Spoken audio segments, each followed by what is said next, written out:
दोस्तों एक बार फिर से हम आपके लिए DSSB form fill up 2025 apply online process की अपडेट लेके आ चुके हैं। किस तरह से आप DSSB मल्टीटास्किंग स्टाफ MTS के 714 खाली पदों के लिए अपने फॉर्म अप्लाई कर सकते हो, स्टेप बाय स्टेप कंप्लीट जानकारी आपको इस वीडियो में दी जाएगी। लास्ट डेट ऑनलाइन आवेदन करने की 15 जनवरी 2026 है। कुछ ही दिन शेष रह गए हैं, अंतिम मौका है, जल्द से जल्द अपना फॉर्म अप्लाई कर ले। फॉर्म अप्लाई करने के केवल 8 ही दिन शेष है। आवेदन करते समय अगर आपके सामने कोई भी टेक्निकल एरर आ रही है तो उसका हल भी आपको इस वीडियो में मिल जाएगा। फॉर्म अप्लाई करते समय आपको कुछ इंपॉर्टेंट इंस्ट्रक्शंस को भी ध्यान में रखना होगा, तभी आपका आवेदन फॉर्म सक्सेसफुली सबमिट हो पाएगा। आवेदन करते समय आपका फॉर्म किन किन कारणों से रिजेक्ट हो सकता है, पूरी प्रक्रिया आपको यहाँ पर दिखाई जाएगी।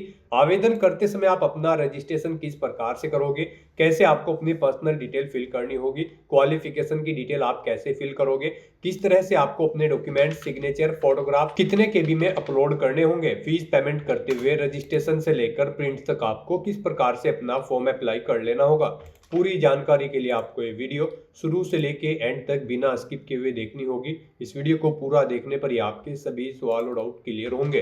तो चलिए दोस्तों, बिना कोई वक्त गंवाए शुरू करते हैं DSSB MTS फॉर्म फिलअप की पूरी जानकारी। फॉर्म भरने से पहले आपको सबसे पहले हमारी वेबसाइट IND सरकारी नौकरी के इस पेज पर विजिट करना होगा, जिसका लिंक आपको नीचे description plus first comment box में मिल जाएगा। और हमारे इस पेज पर विजिट करके आप यहां से DSSB MTS का फॉर्म अप्लाई कर सकते हो। Delhi subordinate service selection board अधीनस्थ सेवा चयन बोर्ड DSSB की ओर से नोटिफिकेशन रिलीज कर दिया गया था। मल्टीटास्किंग स्टाफ MTS की पोस्ट निकाली गई थी। 714 वैकेंसीज है। लास्ट डेट ऑनलाइन आवेदन करने की 15 जनवरी 2026 है। 18,000 से 56,900 सैलरी है। 10वीं पास कैंडिडेट अप्लाई कर सकते हैं। 18 से 27 वर्ष आयु सीमा है। 100 रुपए फीस है। SC/ST PH फीमेल को फीस जमा नहीं करनी होगी। ऑनलाइन मोड से आप फीस पेमेंट कर सकते हो। रिटर्न टेस्ट के आधार पे सिलेक्शन होगा। ऑनलाइन अप्लाई कर सकते हो। दिल्ली जॉब लोकेशन है। ऑल इंडिया से ऑनलाइन कर सकते हो। DSSB online.nic.in इसकी ऑफिशियल वेबसाइट है, जिससे आप फॉर्म अप्लाई कर सकते हो। इंपोर्टेंट लिंक सेक्शन के अंतर्गत ऑफिशियल नोटिफिकेशन PDF लिंक पर क्लिक करके आप इसकी PDF डाउनलोड कर सकते हो। इसमें आपको यहाँ पर डिपार्टमेंट वाइज और कैटेगरी वाइज वैकेंसीज की जानकारी दे दी गई है। आप यहाँ से वैकेंसीज की इंफॉर्मेशन चेकआउट कर ले। देन उसके बाद एलिजिबिलिटी क्राइटेरिया जैसे कि क्वालिफिकेशन आपकी क्या रहेगी, क्या एज लिमिट है, कितनी सैलरी आपको यहाँ पर दी जा रही है, पूरी डिटेल आपको इस PDF में यहाँ पर दे दी गई है। उसके बाद में यहाँ पर आप देख सकते हो, इसमें एग्जामिनेशन पैटर्न की जानकारी आपको देखने को मिल जाएगी। सिलेबस डिटेल में आपको दे दिया गया है। फॉर्म अप्लाई करने के लिए कुछ महत्वपूर्ण गाइडलाइंस आपको यहाँ पर दी गई है। तो फॉर्म अप्लाई करने से पहले आपको नोटिफिकेशन की PDF पूरा पढ़ना अनिवार्य है। इसको पूरा पढ़ने से ही आपके सभी सवाल और डाउट क्लियर होंगे। PDF रीड आउट करने के बाद में आपको अप्लाई ऑनलाइन के इस लिंक पर क्लिक करना होगा, तो आपके सामने ऑनलाइन आवेदन करने का ये ऑफिशियल पोर्टल ओपन हो जाएगा। गाइस, यहाँ पर इस पोर्टल के थ्रू अगर आपने पहले भी किसी भर्ती के लिए अप्लाई किया है तो यहाँ पर आपने अपना रजिस्ट्रेशन कर रखा होगा, तो आपको साइन इन करके अपना फॉर्म अप्लाई करना है। उसके लिए आपको क्लिक टू साइन इन के इस ऑप्शन पर क्लिक करना है। फिर आपके सामने यहाँ पर कुछ इस तरह से इंटरफेस शो होगा। अब गाइस, यहाँ पर आपको अपनी डेट ऑफ बर्थ एंटर करनी है DDMMYY फॉर्मेट में। उसके बाद आपको अपनी 10वीं क्लास का रोल नंबर एंटर करना है। 10वीं क्लास का पासिंग ईयर आपको सेलेक्ट कर लेना है। अपना पासवर्ड आपको एंटर करना है और फिर गाइज आपको ये कैप्चा कोड यहाँ पर एंटर करना है और उसके बाद साइन इन के इस ऑप्शन पर क्लिक करके अपने डैशबोर्ड में साइन इन करके आपको अपना फॉर्म अप्लाई कर लेना है। और गाइज, यहाँ पर अगर आप इस पोर्टल के थ्रू किसी भी भर्ती के लिए फर्स्ट टाइम अप्लाई करने जा रहे हो तो सबसे पहले यहाँ पर आपको अपना रजिस्ट्रेशन करना होगा। उसके लिए आपको क्लिक फॉर न्यू रजिस्ट्रेशन की टैब दी गई है, आप इस पर क्लिक करें। आपके सामने रजिस्ट्रेशन का फॉर्म ओपन हो जाएगा। यहाँ पर अब आपको अपनी बेसिक डिटेल्स प्रोवाइड करते हुए अपना रजिस्ट्रेशन करना होगा। सबसे पहले यहाँ पर आपको अपना नाम एंटर करना है, उसे री एंटर करके कंफर्म कर लेना है। अपनी डेट ऑफ बर्थ 10वीं क्लास की मार्कशीट के अकॉर्डिंग आपको यहाँ पर सिलेक्ट करनी है, उसे एक बार फिर से सिलेक्ट करके कंफर्म कर लेना है। 10वीं क्लास का रोल नंबर यहाँ पर आपको देना है, उसे भी एक बार फिर से एंटर करके री एंटर करके आपको कंफर्म कर लेना है। पासिंग ईयर सेलेक्ट करना है 10वीं क्लास का, ये भी आपको 2 बार सेलेक्ट करना होगा। उसके बाद आपको अपना जेंडर यहाँ पर सिलेक्ट करना है, जेंडर भी आपको 2 बार सिलेक्ट करना है। फिर आपको आपकी नेशनलिटी यहाँ पर सिलेक्ट करनी है। अपने फादर का नाम यहाँ पर आपको देना है, उसे भी आपको 2 बार एंटर करना होगा। फिर यहाँ पर आपको अपनी मदर का नाम भी 2 बार एंटर कर देना है। अगर आप मैरिड हो तो अपने हस्बैंड या फिर वाइफ का नाम यहाँ पर आप एंटर करें, 2 बार यहाँ पर आपको एंटर करना होगा। मोस्टली यहाँ पर आपको सभी चीज़ें 2 बार एंटर करनी है कंफर्मेशन के लिए। तो उसके बाद आपको फिर यहाँ पर अपना मोबाइल नंबर एंटर करना है, उसे एक बार फिर से एंटर करना है। ईमेल आईडी भी आपको यहाँ पर 2 बार एंटर करनी होगी।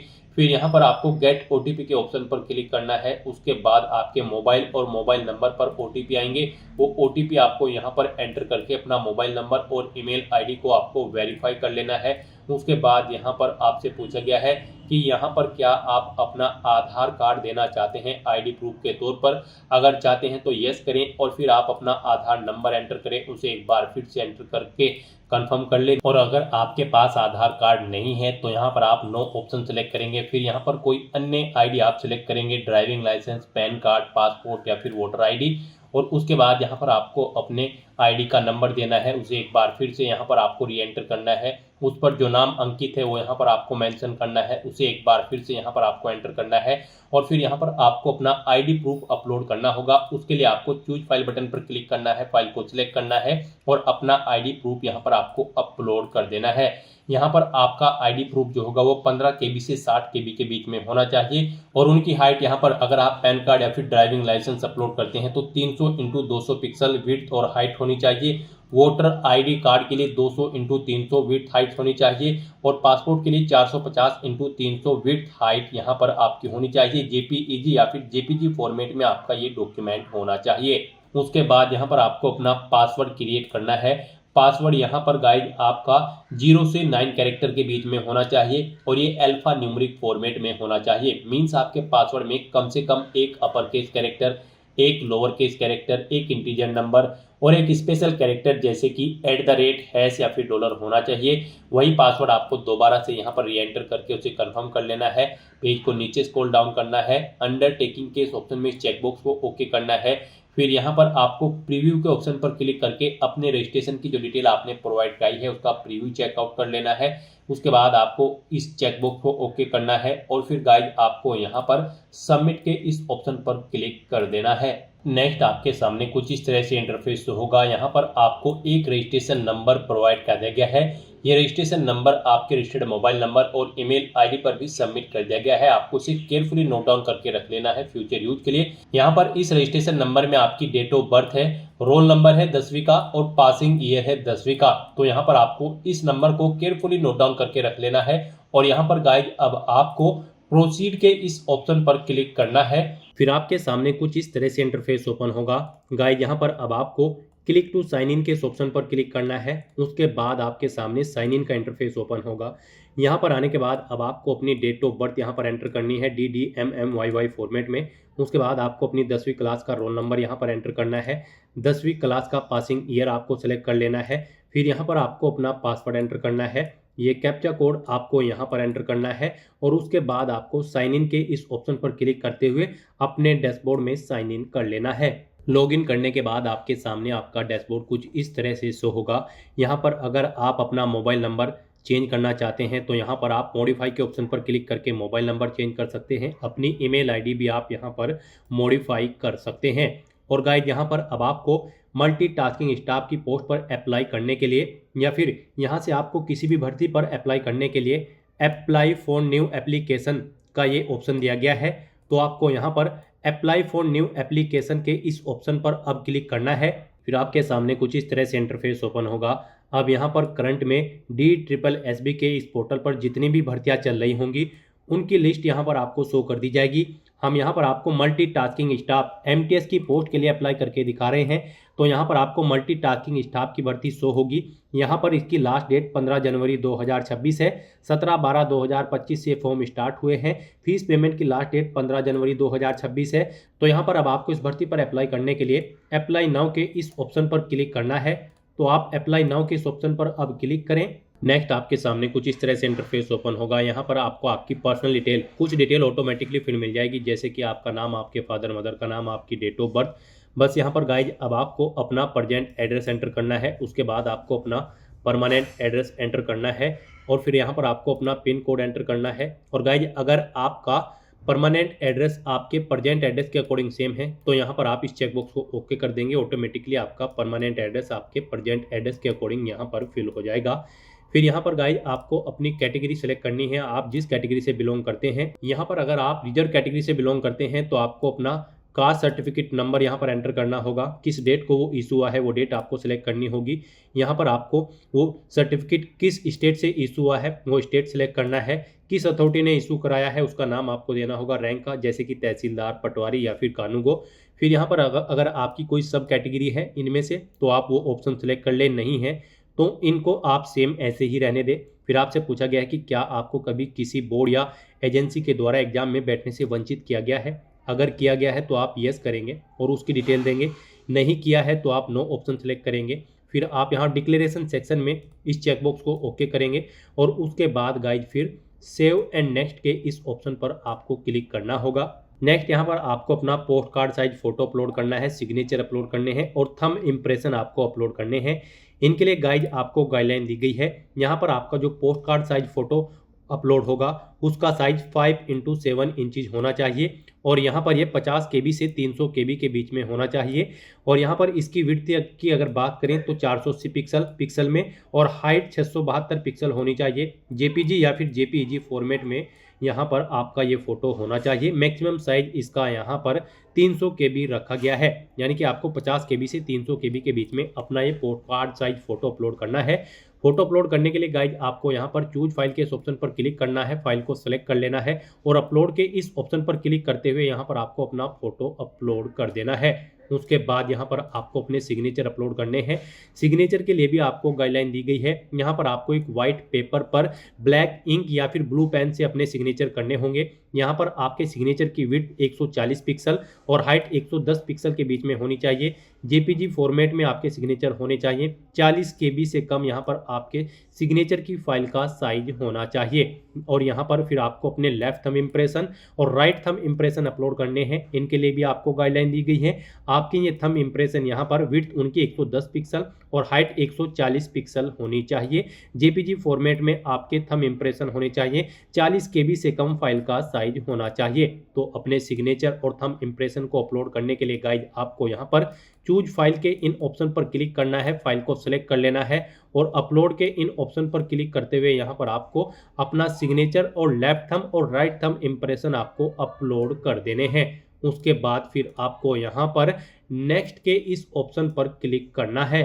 नेक्स्ट आपके सामने कुछ इस तरह से इंटरफेस ओपन होगा। अब यहाँ पर आप मल्टीटास्किंग स्टाफ की पोस्ट के लिए जिस डिपार्टमेंट में अप्लाई करना चाहते हैं उसके सामने चेकबॉक्स को ओके करें और जिसमें अप्लाई नहीं करना चाहते हैं उसे अनचेक ही आप रहने दें। यहाँ पर मल्टीटास्किंग स्टाफ की पोस्ट के लिए ये भर्ती अलग अलग डिपार्टमेंट में निकली है, जैसे कि excise, entertainment and luxury tax department, labour department, government of NCT of Delhi, department of urban development. तो यहाँ से आप चेकआउट कर सकते हो। अलग अलग डिपार्टमेंट के अंतर्गत MTS की भर्ती निकली है। यहाँ पर पर्टिकुलर डिपार्टमेंट के लिए आपको यहाँ पर मिनिमम आयु सीमा और मैक्सिमम आयु सीमा, जेंडर, क्वालिफिकेशन या डिजायरेबल क्वालिफिकेशन या एक्सपीरियंस जो भी रिक्वायर्ड है उसकी डिटेल यहाँ पर आपको प्रोवाइड कर दी गई है। तो यहाँ पर आप मल्टीटास्किंग स्टाफ की पोस्ट के लिए आप जिस भी डिपार्टमेंट में अप्लाई करना चाहते हैं उनके सामने इन चेकबॉक्सेस को आप ओके कर दें और जिस पर अप्लाई नहीं करना चाहते हैं उसे आप अनचेक ही रहने दें। इस तरह से अपनी डिटेल यहाँ पर प्रोवाइड करने के बाद गाइड फिर आपको सेव एंड नेक्स्ट के इस ऑप्शन पर क्लिक करना है। नेक्स्ट यहाँ पर आपको अपनी क्वालिफिकेशन की डिटेल प्रोवाइड करनी है। गाइड पीछे आपने जिन जिन डिपार्टमेंट्स के लिए अप्लाई के लिए चेकबॉक्स को ओके किया होगा वो डिपार्टमेंट यहाँ पर आपको शो कर दी जाएंगे। 1, 2, 3, 4 जितने भी डिपार्टमेंट के लिए आपने अप्लाई किया होगा MTS की पोस्ट पर, तो यहाँ पर वो डिपार्टमेंट की लिस्ट आपको शो कर दी जाएगी। अब यहाँ पर आपको एक एक डिपार्टमेंट को सिलेक्ट करके उसकी क्वालिफिकेशन की डिटेल प्रोवाइड करनी है। तो यहाँ पर आप सभी डिपार्टमेंट को 1 बाय 1 करके सिलेक्ट करेंगे और उसकी क्वालिफिकेशन देंगे। तो यहाँ पर आप डिपार्टमेंट सिलेक्ट करें। यहाँ पर मल्टीटास्किंग स्टाफ की इस भर्ती में पार्टिसिपेट करने के लिए आपका केवल 10वीं क्लास पास आउट होना जरूरी है, किसी वेल रिकॉग्नाइज्ड बोर्ड या फिर स्कूल से, या फिर इसके इक्विवेलेंट क्वालिफिकेशन आपकी होनी चाहिए। तो यहाँ पर अब आपको मैट्रिकुलेशन पास और equivalent from a recognised board के इस ऑप्शन पर क्लिक करना है। और गाइस यहाँ पर अब आपको अपनी 10वीं क्लास की डिटेल देनी है। यहाँ पर आपको क्वालिफिकेशन सिलेक्ट करनी है 10th। उसके बाद आपको अपनी यहाँ पर डिसिप्लिन सिलेक्ट करनी है, मैट्रिकुलेशन पास और इक्विवेलेंट। उसके बाद यहाँ पर आपको अपनी परसेंटेज एंटर करनी है। यहाँ पर आप अपनी परसेंटेज एंटर करें 10वीं में आपने कितने परसेंट मार्क्स ऑब्टेन किए हैं। उसके बाद आपको स्टेट सेलेक्ट करना है जिससे आपने अपनी 10वीं क्लास पास आउट की है। बोर्ड या यूनिवर्सिटी का नाम देना है जिससे आपने अपनी 10वीं क्लास पास आउट की है। पासिंग मंथ और ईयर यहाँ पर आपको सेलेक्ट कर लेने हैं, कब आपने अपनी 10वीं क्लास पास आउट की है। और उसके बाद गाइज फिर आपको यहाँ पर इंसर्ट के इस ऑप्शन पर क्लिक करते हुए अपनी 10वीं क्लास की डिटेल यहाँ पर आपको ऐड कर देनी है। इस तरह से यहाँ पर आपकी 10वीं क्लास की डिटेल ऐड हो जाएगी। और उसके बाद गाइज फिर आपको यहाँ पर do you want to finally save के इस ऑप्शन पर क्लिक करना है। इस तरह से यहाँ पर आपकी एक क्वालिफिकेशन सक्सेसफुली ऐड हो जाएगी। आपने इसके बाद अगर कोई हायर क्वालिफिकेशन कर रखी है जैसे कि 12वीं, ग्रेजुएशन या फिर पोस्ट ग्रेजुएशन, तो आप फिर यहाँ पर ऐड के इस ऑप्शन पर क्लिक करेंगे। सेम ऐसी ही क्वालिफिकेशन की एक और रो आपके सामने यहाँ पर शो होगी और उसमें आप 1 बाय 1 करके अपनी हायर क्वालिफिकेशन तक की डिटेल यहाँ पर ऐड कर सकते हैं। इस तरह से यहाँ पर आपके एक डिपार्टमेंट की क्वालिफिकेशन सक्सेसफुली ऐड हो चुकी है। अब यहाँ पर आपने अगर 2 डिपार्टमेंट के लिए अप्लाई किया है एमटीएस की पोस्ट पर, तो यहाँ पर अब आपको दूसरा डिपार्टमेंट सेलेक्ट करना है और फिर उसकी भी 10वीं क्लास की डिटेल आपको सेम ऐसे ही यहाँ पर प्रोवाइड कर देनी है। यहाँ पर जब आप अपने दूसरे डिपार्टमेंट की क्वालिफिकेशन देंगे तो आप उसे सेलेक्ट करेंगे। उसके बाद फिर यहाँ पर गाइज आपको मैट्रिकुलेशन पास इस ऑप्शन पर क्लिक करना होगा और यहाँ पर भी आपको सेम ऐसे ही अपनी 10वीं क्लास की डिटेल देनी होगी। यहाँ पर सभी डिपार्टमेंट में मल्टीटास्किंग स्टाफ की पोस्ट पर अप्लाई करने के लिए आपका 10वीं क्लास पास आउट होना जरूरी है। तो यहाँ पर भी आप अपनी क्वालिफिकेशन सेलेक्ट करें 10वीं, डिसिप्लिन सेलेक्ट करें मैट्रिकुलेशन और फिर यहाँ पर आप अपनी परसेंटेज एंटर करें 10वीं में जितने परसेंट मार्क्स आपने ऑब्टेन किए हैं। स्टेट सेलेक्ट करें जिस स्टेट से आपने अपनी 10वीं क्लास पास आउट की है। बोर्ड या यूनिवर्सिटी का नाम आपको स्टेट के अकॉर्डिंग यहाँ पर शो कर दिया जाएगा, आपको उसे सेलेक्ट करना है। पासिंग मंथ और ईयर आपको सेलेक्ट कर लेना है और फिर गाइज आपको यहाँ पर इंसर्ट के इस ऑप्शन पर क्लिक करते हुए अपनी 10वीं क्लास की डिटेल को यहाँ पर जो दूसरा डिपार्टमेंट आपने सेलेक्ट किया है उसकी 10वीं क्लास की डिटेल को भी यहाँ पर आपको इंसर्ट कर देना है, ऐड कर देना है। अपनी 10वीं क्लास की डिटेल यहाँ पर इस तरह से ऐड करने के बाद फिर आपको do you want to finally save के इस ऑप्शन पर क्लिक करना है। इस तरह से यहाँ पर आपके सेकंड डिपार्टमेंट की क्वालिफिकेशन भी सक्सेसफुली ऐड हो जाएगी। गाइज यहाँ पर अब अगर आपने 12वीं या ग्रेजुएशन या फिर पोस्ट ग्रेजुएशन कर रखी है और उसकी डिटेल भी आप ऐड करना चाहते हैं तो आप ऐड के इस ऑप्शन पर क्लिक करके अपनी हायर क्वालिफिकेशन की डिटेल यहाँ पर ऐड कर सकते हैं। इस तरह से यहाँ पर आपको एक या एक से ज़्यादा डिपार्टमेंट के लिए अपनी क्वालिफिकेशन की डिटेल 1 बाय 1 करके ऐड कर देनी है। और उसके बाद गाइज फिर आपको यहाँ पर नेक्स्ट के इस ऑप्शन पर क्लिक करना है। नेक्स्ट यहाँ पर आपको आपके एप्लीकेशन फॉर्म का पूरा प्रीव्यू शो कर दिया गया है। आपको सभी डिटेल्स केयरफुली चेकआउट करनी है। इस पेज को नीचे स्क्रॉल डाउन करना है। आप यहाँ पर अपनी पर्सनल डिटेल, फोटो, सिग्नेचर या फिर थंब इंप्रेशन एडिट करना चाहते हैं या फिर क्वालिफिकेशन एडिट करना चाहते हैं तो इन ऑप्शन पर क्लिक करके आप इन्हें एडिट कर सकते हैं। और अगर सभी चीज़ें ओके हैं तो आपको डिक्लेरेशन में इस चेकबॉक्स को ओके करना है, फिर इस सेकंड चेकबॉक्स को ओके करना है और उसके बाद गाइज फिर आपको सबमिट फाइनल एप्लीकेशन के इस ऑप्शन पर क्लिक करना है। इस तरह से यहाँ पर आपका DSSB मल्टीटास्किंग स्टाफ की पोस्ट के लिए फॉर्म सक्सेसफुली सबमिट हो जाएगा। अगर आप रिजर्व कैटेगरी से बिलोंग करते हैं और अगर आप अनरिजर्व कैटेगरी से बिलोंग करते हैं तो फिर यहाँ पर आपको पहले अपना फीस पेमेंट करना होगा। 100 रुपये यहाँ पर फीस है जो आपको पे करनी होगी। उसके बाद आपका फॉर्म सबमिट होगा। यहाँ पर फॉर्म सबमिट होने के बाद आपके रजिस्टर्ड मोबाइल नंबर और ईमेल आईडी पर एक एप्लीकेशन नंबर सबमिट कर दिया गया है। आपको उसे केयरफुली नोट डाउन करके रख लेना है फ्यूचर यूज के लिए। और यहाँ पर गाइज अब आप स्टेटस के इस ऑप्शन पर जाकर चेकआउट कर सकते हो कि आपका फॉर्म सक्सेसफुली सबमिट हो चुका है या फिर नहीं। आप स्टेटस के इस ऑप्शन पर क्लिक करें। फिर यहाँ पर आपको पोस्ट सेलेक्ट करनी होगी।